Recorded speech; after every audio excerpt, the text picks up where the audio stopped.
Welcome back to the Ramblings of a Designer. We are a weekly podcast. We talk about the latest in graphic design news from around the web. My name is Terry, and I'm one of the co-hosts. I'm a UX UI designer from the Bay Area who helps bridge the gap between products and their end users. I'm here with Adan, who runs the podcast. So Adan, take it away. Hey, my name's Adan Zepeda. I'm a freelance designer from the San Francisco Bay Area. I specialize in visual UI design with a little bit of illustration. I like to give companies character.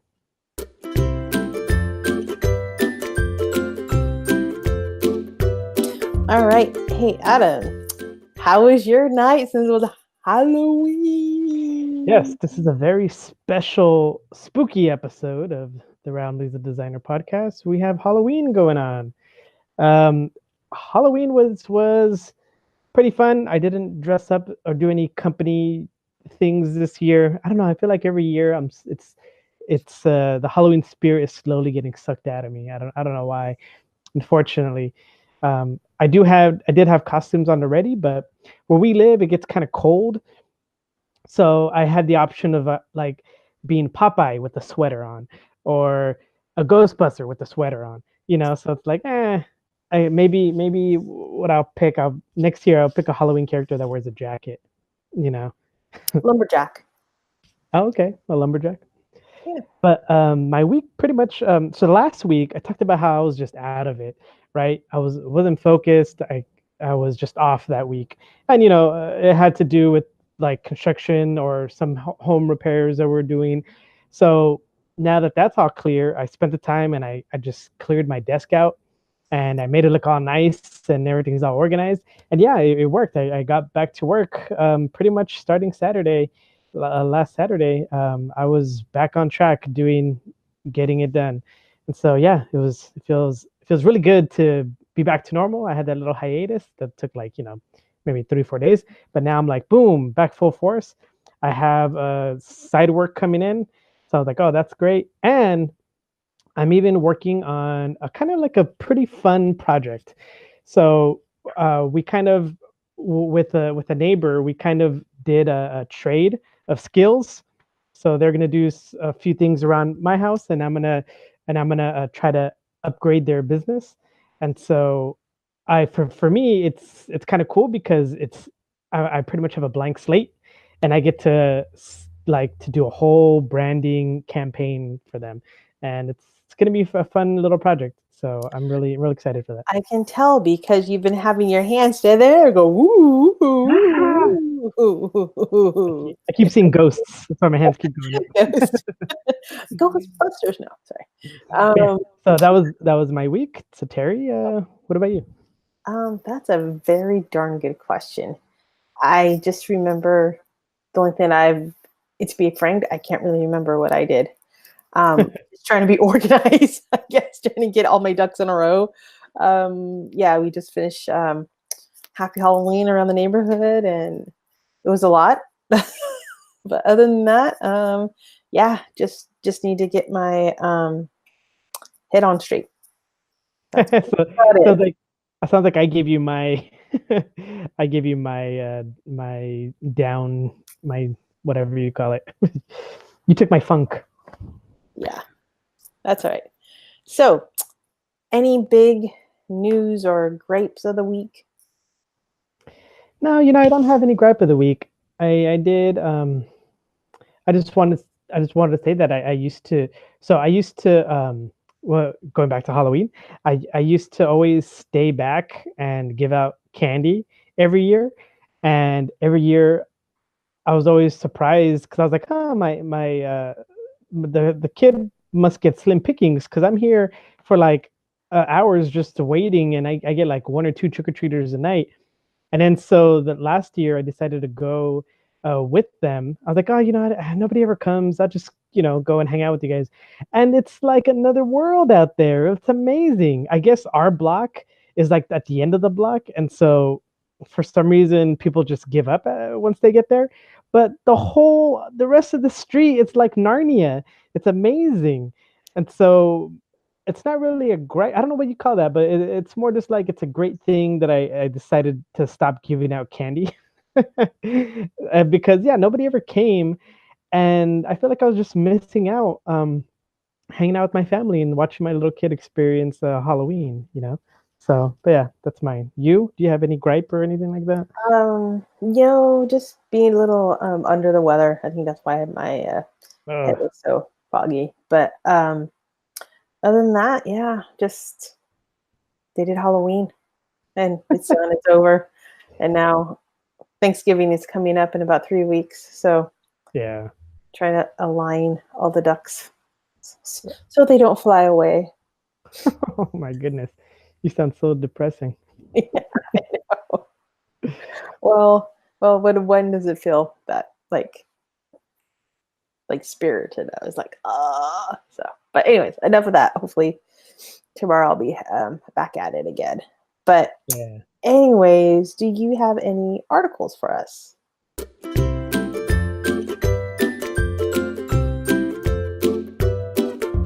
Yeah. So before I get to my article, I want to do a designer spotlight.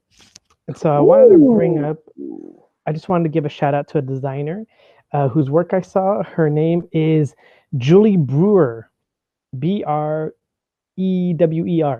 And she's a middle schooler. Cool. She's a middle schooler. And so I guess there's this organization called Empowering Darke County Youth, and they needed a logo for their organization. And I don't know if they held a contest or what. The article didn't say, but they ended up going with little Julie's logo. And so now she has a logo that is being shown through this whole organization, and I like that it's kind of exactly what that organization is striving for, because they're all about empowering youth, and here they have a youth designing their logo. And so I thought that was awesome. I know in middle school I had the opportunity to design a logo for whatever class I was in. I forgot what it was. It was called like leadership, I think, in middle school. And the class was assigned to design a logo. I got second place. Uh, I personally I felt that my concept was conceptually amazing, but I lost out to the other kid who had better drawing skills than I did. So me, uh, I had a character leading a group of kids over this little mountain ridge, and then they were silhouetted by the sun, and so all you saw were their silhouettes, and then there was like clouds and a landscape. But this kid, the other kid who will forever be my enemy, he doesn't know that. He drew a big eagle, and the eagle looked nice, and so they went with the eagle.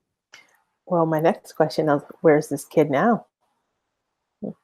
He is the owner of Google.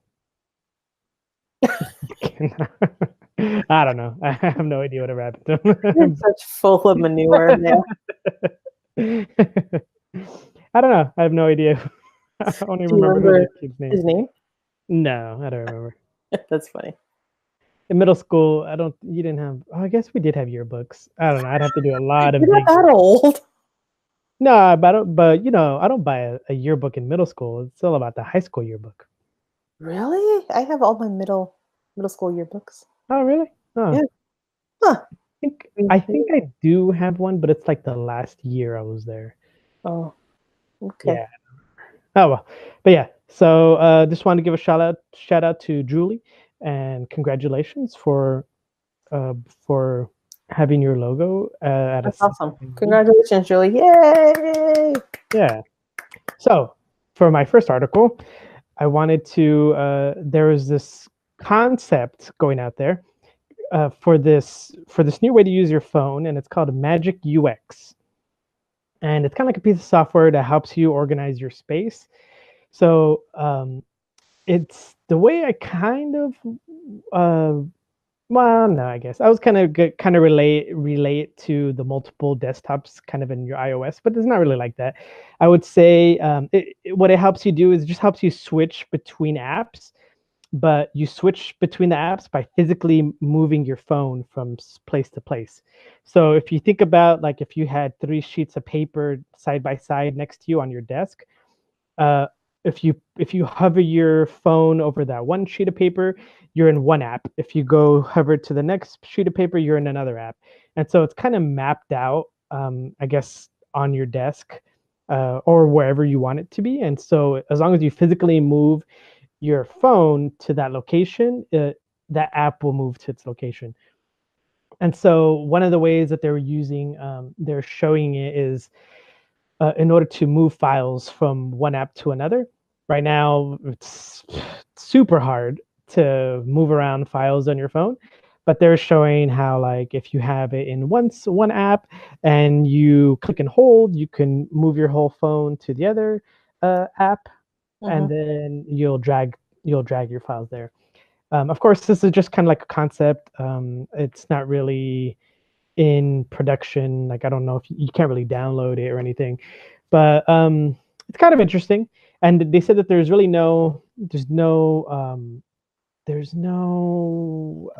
you could have unlimited apps kind of mapped out. So you could have your whole, wherever you could have every app that you have can be put to location. And so I don't know how easy that would be to find. It would seem kind of tedious if you have to go, oh yeah, I think if I stretch my arm like a couple feet that way, then I'll get to my music app. And if I go all the way on the other side, I mean, the only thing I don't think it would be ideal is for, like, um, since you're moving around, let's say you have to, like, use an app that's kind of farther away than you need to be, then you're kind of staying in, like, a long time in a non-ideal or non-ergonomic position. So I don't know if that's ideal, but other than that, it's kind of interesting. I don't know. What do you think about the Magic UX? Yeah, I mean, it's definitely can help you in different ways and stuff. But I mean, it just feels like maybe it's like another tool that, depending what project you are working on, it will either help you or maybe not help you. So it's always worth giving it a try. Yeah, I mean, I feel like in the future, like, I think we'll probably be more into like a VR space. Like, it would be Oh, interesting if you could, like, see your desk through your phone, and then in a VR setting, and then you could kind of like shuffle through images that way or something, or swipe through stuff that way. It seems like like having an AR desktop that's kind of like your computer desktop would be kind of an interesting concept. Like, if you have a little 3D trash can that you could throw files in, I think that mhm. would be kind of cool. So yeah, I feel like the mobile interfaces just need to be give us a little more access to things that we can on a desktop. But whatever. What about you, Terry? What articles do you have? Hmm. Well, I only have a few, not too many, but one of them, it's called The Business Value of Design. And it is done this year by October 20. I was going to say 2020, October 2018. You know where my head's at, to the future, because you keep on saying AR, AR. But anyway, this was written together by by three people, by Benedict, Hugo, Garin, and Fabirico.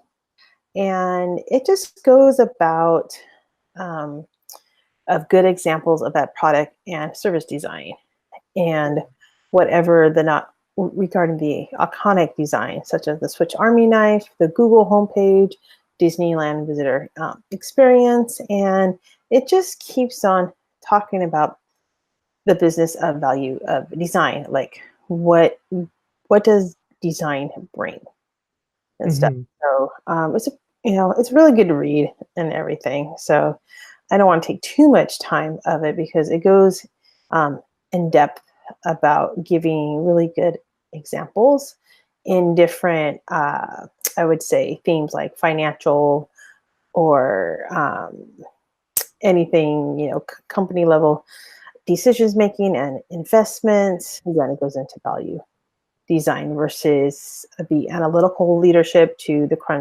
functional talent. So it's like I said, it's definitely an in-depth read, but I thought it was very interesting how they brought everything together and gave you a lot of really good examples.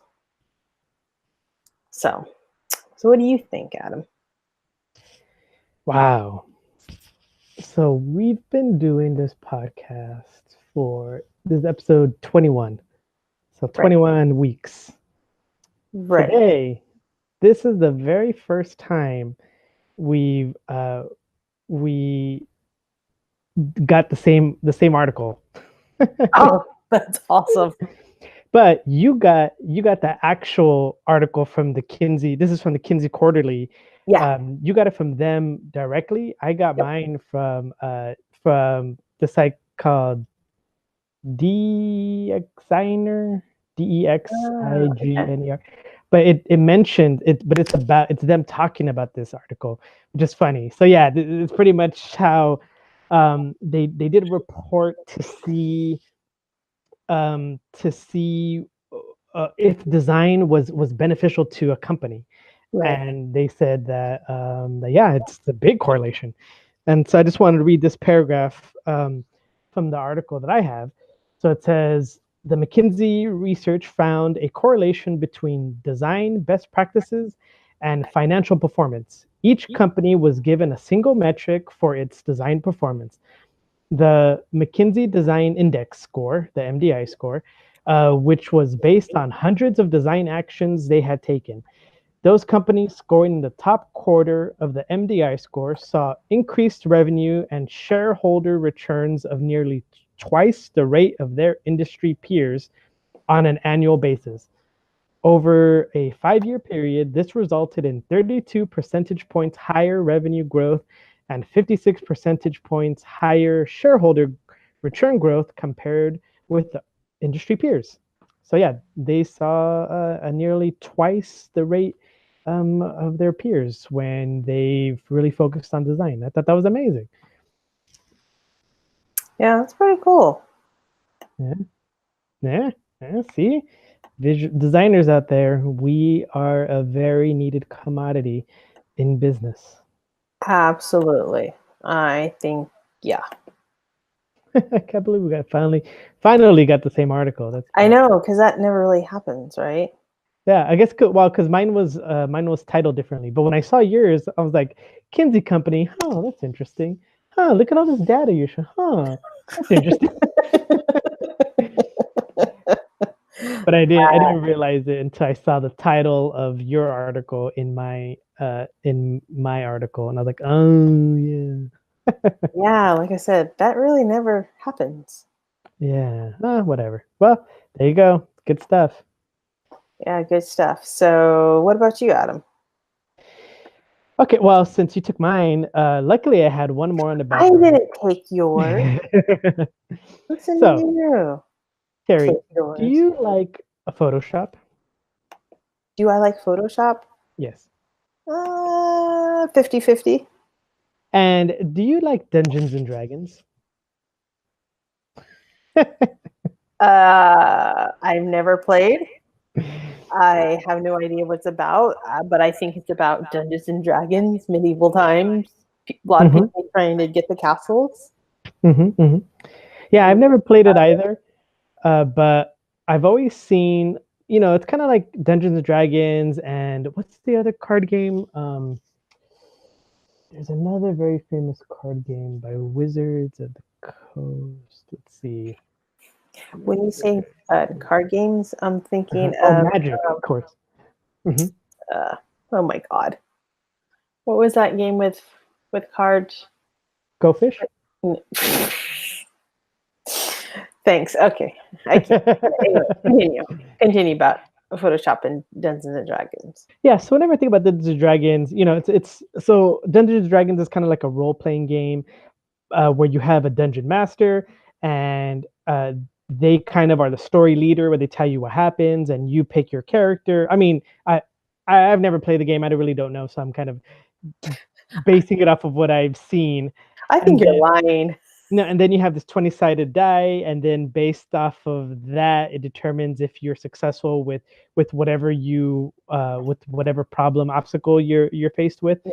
So, for example, it says, "Oh, you run into a dragon. What do you do?" And you say, "Oh, I slay the dragon." And then you roll your die, and if you get it, I mean, I'm pretty sure we're gonna get yelled at by somebody because I've never played it, so I don't really know. But okay.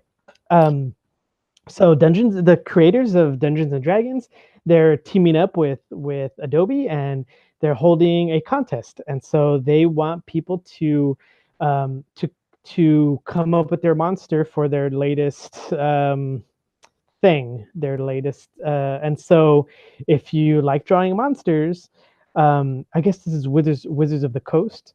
Um, if you like drawing monsters, you could enter their contest, Oh, that's and cool.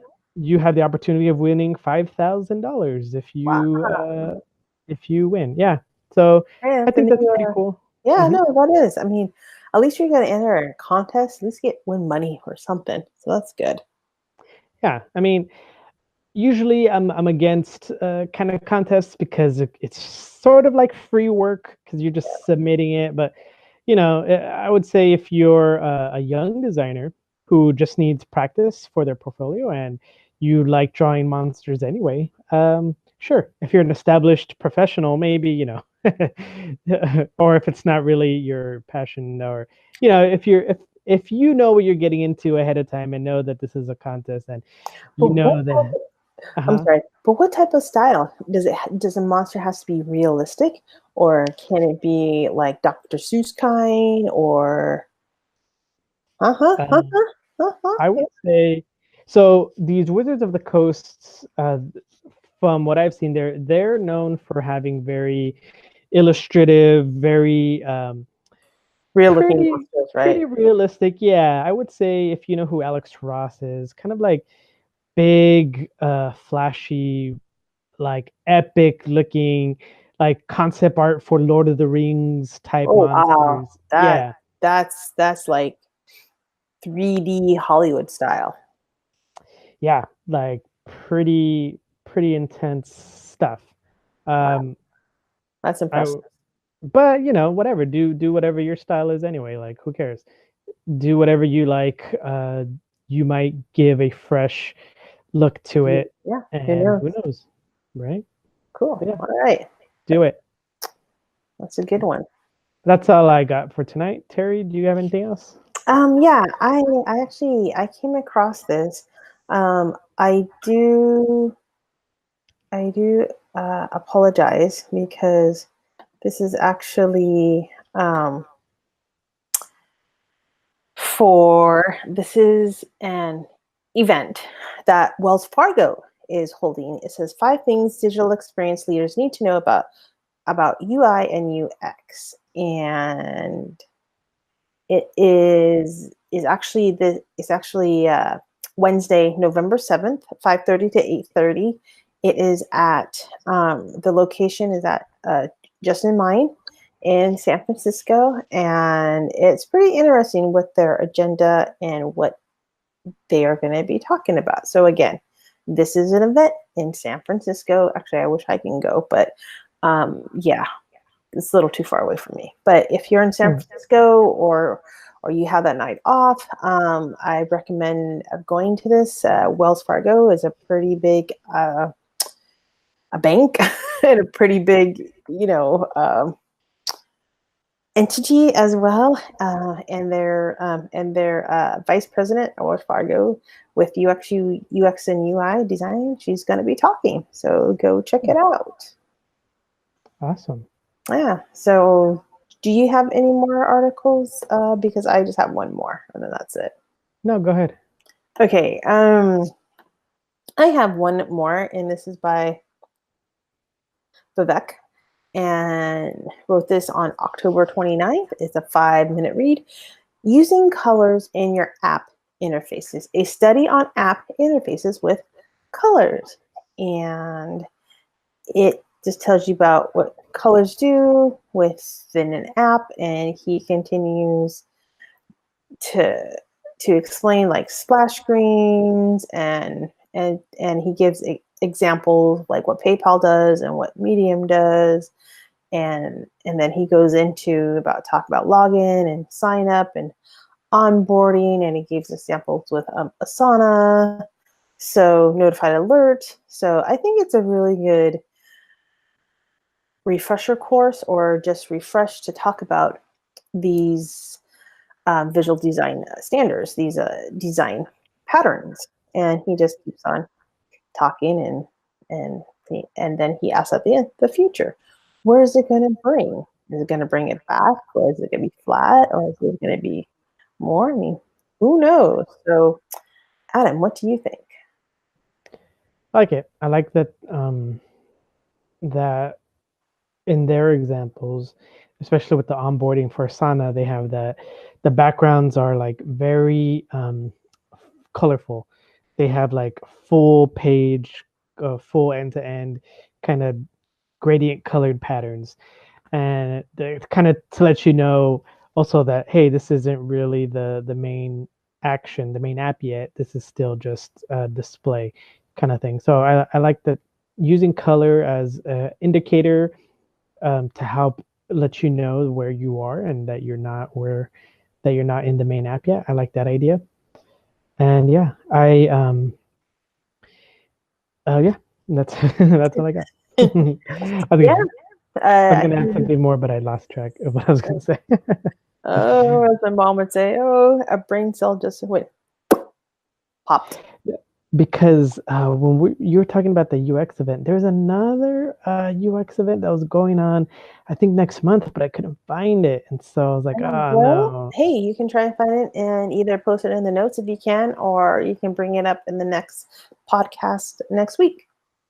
Yeah, I'll do that. Yeah, and besides, Thanksgiving's coming up, like I said, in 3 weeks, and then after that, it's going to be Christmas time, and then, oh, it's officially, because Halloween is like done, Christmas decorations and Christmas music is going to be coming up, and time to go shopping, and I'm trying to get all my Christmas stuff done early so I don't have to fight the parking everywhere. I already put my tree up. Oh my God, that's so awesome. I'm jealous. No, I didn't. No, I didn't. We usually put it up like on the 23rd of December. We're like, oh, our tree. Really? I don't know. I feel like I never plan for things right away. And obviously, you're just gonna put your tree up only for a couple days before Christmas. We always do ours on Thanksgiving. Oh, that's a good idea. Yeah, the holidays always seem to sneak up on me, and then I go, oh man. So like like Halloween, because then once I finally think of a costume, like, okay, better order it online. I go, oh yeah, it'll take like a week to get here, and Halloween's tomorrow. Yeah. Well, folks, that's it for me. Adam, do you have anything else? No, you can find this podcast on the internet. And where else can we find you, Mr. Adam? You can find me on Twitter at Adan Zepeda. That's AdanZepeda. And you can find me also on Instagram if you check the description. Alrighty. And what about you, Terry? Where can we find you? Find me on Twitter. My handle is Floxiny, FLAXCNINK. Well, that's about it. So yeah, and find all links to all the articles that we talked about in the show notes. Yes. That's very important, because sometimes when you listen to a podcast, like, oh, what is that? And you look in the show notes, there's like nothing there. You're like, really? Make it easier. Make it easy on us so we can find the information. So, okay, gotta say aloha for now. Peace out. See you next week. See ya. Bye-bye.